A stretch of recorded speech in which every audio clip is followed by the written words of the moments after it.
SteamWorldDig has to be one of my favorite games on PS4, and I can talk about a lot of stuff that's already been mentioned in 1,000 other reviews, like how the gameplay is enjoyable, how the game is well paced and it's always keeping you fresh and on your toes. I could talk about how I like the art direction, but today I'm going to talk about something I think is just as important as all those things. It's the relatability of the story. The story set by the developers is one of a robot that comes to the town to take over his uncle's gold mine and tries to get rich from it.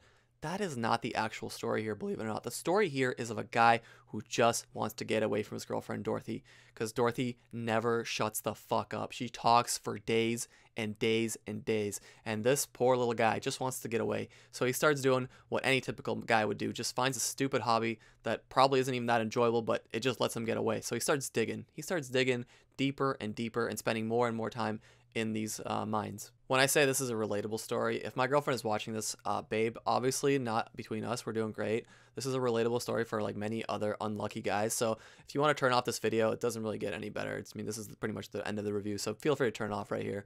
You're not going to miss much.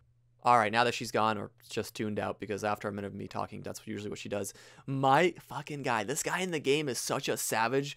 He starts hitting up the busty robot like that's 10 feet away from his girlfriend. I mean, it's absolutely ruthless. And when we talk about relatability, getting hit up by other girls and temptations, obviously not to me. Like, I'm just talking about other guys.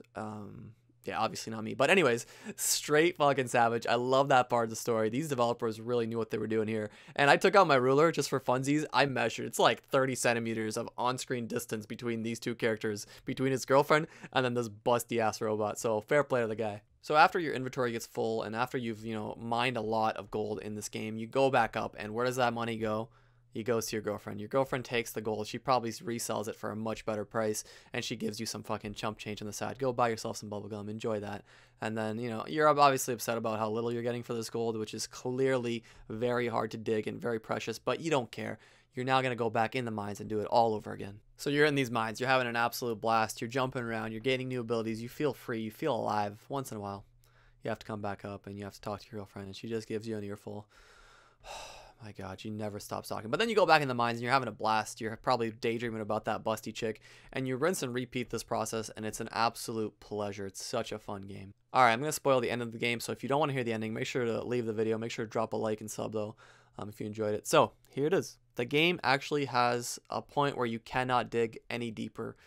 You first hit it, and you think, wow, okay, I just need a new axe. It's cool. I'll just get a better axe. No, it's not the axe. Oh, maybe I can just blow it up. I have plenty of bombs.